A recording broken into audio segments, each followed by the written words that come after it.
Hoje eu vou contar para você uma história de como superar a morte.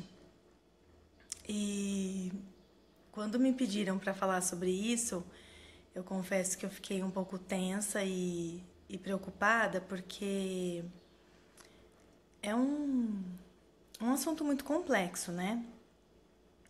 Então eu tenho pensado sobre isso há alguns dias e eu resolvi te contar a minha história. Como que eu faço todos os dias para conseguir superar a morte do meu pai? Então, para isso, eu vou ter que te contar um pouquinho da minha história. Mas, para começo de tudo, eu não vou te falar uma fórmula matemática, porque 1 mais 1 para mim deu certo, deu 2. Mas pode ser que para você não dê. Então, na internet você vai encontrar inúmeras dicas de como você superar, né, a morte. Então, essa é só a minha experiência, tá? De acordo com o que eu vivi com o meu pai, do que foi, né, experienciar a morte dele. Nós acabamos assim perdendo os nossos entes queridos, ou então ouvimos uma notícia aqui, outra ali, e tudo isso é muito fácil, muito simples, mas quando a gente dá de cara com a morte, é avassalador. Quando eu dei de cara com a morte, eu não controlei todos os meus pensamentos, todos os meus sentimentos, então aquilo se tornou uma avalanche de vários sentimentos juntos e misturados. Bom, então, primeira coisa, não existe uma fórmula, né? Não existe uma regra. A gente sabe que para qualquer mudança na nossa vida, a gente pode até levar 2 anos para se adaptar a qualquer situação nova e o luto não é diferente. Mas você precisa se esforçar, precisa existir algo maior, você precisa querer se esforçar para que você melhore, porque seu ente querido partiu para um plano, seja qual for a sua crença, mas você continua em terra firme, né? Chão, terra, planeta, né? Quando eu penso no meu pai, e eu acabo assim criando, fazendo associações, né, na minha vida. E eu vou tentar não fazer cortes no vídeo para você ver que isso é real, que eu sou uma pessoa igual a você e que a perda, ela existe. É um fato. Então a gente tem que pôr na nossa cabeça que é um ciclo que se encerra, que de repente tudo se torna um passado. Então eu tenho a minha consciência tranquila de que eu amei o meu pai, que ele ouviu que eu o amava. E eu também ouvi até ele perder a noção de tudo. Então, a minha história é assim: o meu pai deu uma piorada e, resumindo, foi parar na UTI. E aí, lá na UTI, naquela época, olhando para ele, eu não estava preparada para perdê-lo. Quando o médico chegou no horário de visita e falou para mim: Viviane, o que você quer? Que se precisar, né, de uma de algo avançado, o que você prefere? O que você quer? E eu olhei bem para ele e disse: doutor, eu não sei. Eu não sei o que é pior. Eu não sei o que é mais difícil te responder como filha ou como enfermeira. E o médico disse assim para mim: você não deve me responder nem como filha, nem como enfermeira. Eu olhei assim para a cara dele e falei: como assim? Você tem que ter empatia, ele disse. E essa palavra foi o diamante para mim. E é por isso que eu poderia ter escolhido falar da morte de várias formas para você. Mas eu resolvi falar da minha história para você ver que, como eu já disse, é real e que se aquela palavra foi mágica para mim, eu tenho certeza que vai ser para você. Então, quando eu olhei assim pro meu pai naquele estado e pensei, se ele ficar numa ventilação mecânica, nada vai mudar. Só vai prolongar um sofrimento e já vai anular uma dignidade que nem existia mais. Meu pai já não tinha mais dignidade, né? Ele não conseguia ir ao banheiro sozinho, ele não... Muitas vezes a gente teve que ajudar ele a realizar suas eliminações. Então, assim, foi... Ele não tinha mais dignidade, não conseguia comer. E aí eu me coloquei no lugar dele. Porque é esse o significado da empatia, não é? E quando eu me coloquei no lugar dele, eu soube a resposta. Eu agradeci muito esse médico. E eu nunca mais na minha vida vou esquecer dessa atitude dele. Ele foi um profissional que fez diferença na minha vida, né? E aí, por fim, o meu pai melhorou, se recuperou, ficou na enfermaria dias e dias e foi para casa. E lá ele permaneceu acamado, a gente alugou cama, suporte, aquelas coisas, fazendo dieta, alimentação por sonda. A minha mãe nem sabe que eu tô fazendo esse vídeo e... Mas a minha mãe teve que fazer um curso de auxiliar de enfermagem intensivo sem querer, né? O que é pior. Para aprender a cuidar do meu pai, enfim. Eu também, antes do trabalho, depois do trabalho, pegava meus filhos, foi assim, muito difícil. Mas chegou então um momento que eu percebi que o meu pai não passaria daquele final de semana. Eu falei para os meus filhos, eu pedi para os meus filhos se despedirem do vovô. Eu acho que isso também é importante, né? Eu não escondi em nenhum momento dos meus filhos a morte.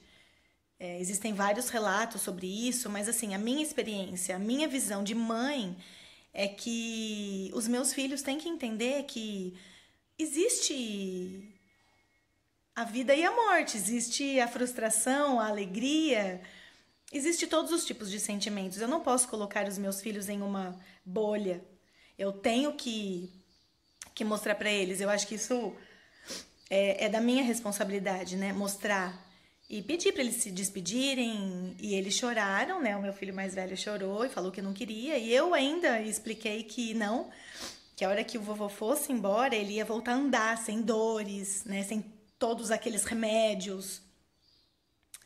Tranquilizei o coraçãozinho daquela criança naquele dia, né, dos dois. E aí o meu pai faleceu. Então eu me esforço todos os dias. Todos os dias eu lembro do meu pai. E o que eu faço? Eu oro nas minhas orações. Eu peço para que ele sinta todo o meu amor.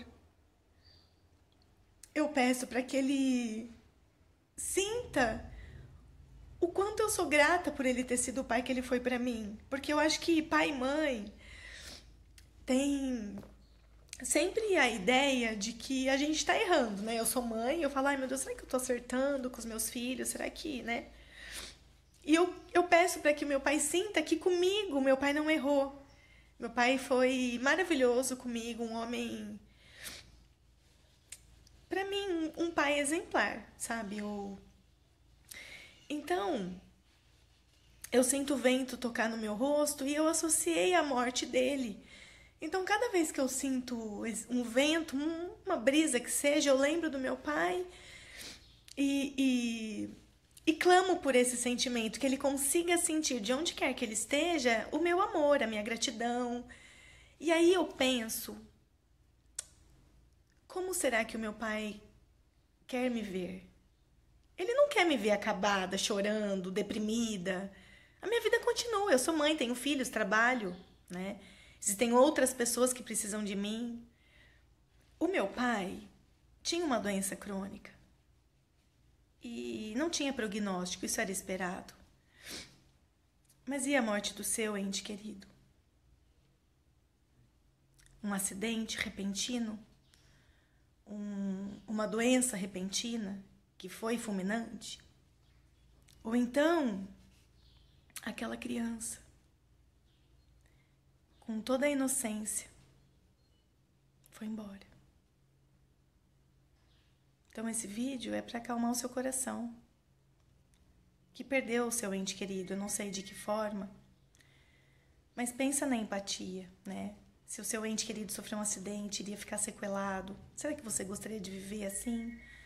Sem se movimentar, ou sem algum membro, sem poder realizar atividades, no caso de uma criança, né? Criança precisa brincar em parques, precisa passear, pular, correr. A gente não pode querer ficar com eles a qualquer preço, porque isso é apego. E quando a gente se apega, a gente está sendo egoísta. A gente tem que permitir deixar um ciclo encerrar. E não adianta questionar por quê, como, mas ela era tão jovem ou ele foi de repente. Não tem como. O que a gente tem que fazer é viver agora. É abraçar, é beijar, é dizer que ama, é fazer aquela surpresa, colocar aquela roupa, passar aquele perfume. A ocasião especial é agora. Então, quando a gente sente isso, pensa isso, o nosso coração se tranquiliza. Aí hoje você chora, amanhã você chora um pouco menos, depois de amanhã um pouco menos. E no outro dia você desaba. E aceite, não tem problema nenhum você chorar. Não é de uma hora para outra que você supera um luto. Se a gente pode demorar até 2 anos. Então a gente sabe que a gente vai ter altos e baixos, não é verdade? Então, assim como a nossa atividade elétrica, que a gente comprova que há altos e baixos, né? Ali o nosso coração está batendo, uma hora ele para. E que desejar que o ente querido fique nessas ou em qualquer que seja a circunstância é egoísmo demais da nossa parte. Quando a gente se coloca no lugar deles, a gente se acalma, tranquiliza o nosso coração. E a gente agradece por ter vivido esse amor, por ter tido essa experiência. Eu tive o meu pai até tantos anos. Tem gente que perde o pai quando criança. E existem relatos dos meus amigos que disseram para mim, familiares: Viviane, faz tantos anos que eu perdi o meu pai, minha mãe, meu irmão, e ainda dói. Então, o que a gente precisa aprender com a morte é isso, aprender a conviver e fazer com que essa dor fique mais compacta ali, né? Vai ter sim aquele momento, aquela fotografia. Então, depois que nós doamos, desfizemos das coisas do meu pai, teve algumas que eu não consegui, né? E aí o que eu fiz? Foi coisas de fotografias. Na época, chama... eu não vou lembrar. É uns negocinhos assim que você olhava assim, sabe? Ficava pequenininha a foto. E aí eu ria e chorava vendo essas fotos. Eu falei, não, essas eu vou revelar. Eu vou imprimir, né? Mas não é agora o momento. Eu não consigo pegar nelas agora e levar em um lugar para imprimir. Entende? Então, é um pouquinho por dia. Tenha paciência com você, se acolha, se permita, né? Você perdeu alguém, mas tenha na sua cabeça que isso não vai ser para sempre assim. Porque você está em terra firme, você precisa continuar, você precisa seguir. E que o seu familiar tenha orgulho de como você está fazendo. Um animal de estimação ajuda, um passeio, uma viagem, um trabalho, um outro filho. Não, eu não tô te falando que nenhuma dessas coisas é para substituir, mas é para te mostrar que você ainda pode viver, que você ainda pode sentir felicidade e que você ainda pode dar o seu amor para qualquer que seja o ser. Sinta-se abraçado, acolhido. Todos somos um. E a minha dor reflete nas outras pessoas, assim como a sua. Então vamos nos melhorar, vamos entender que isso vai passar. Pense sempre na empatia. Um beijo. Beijo.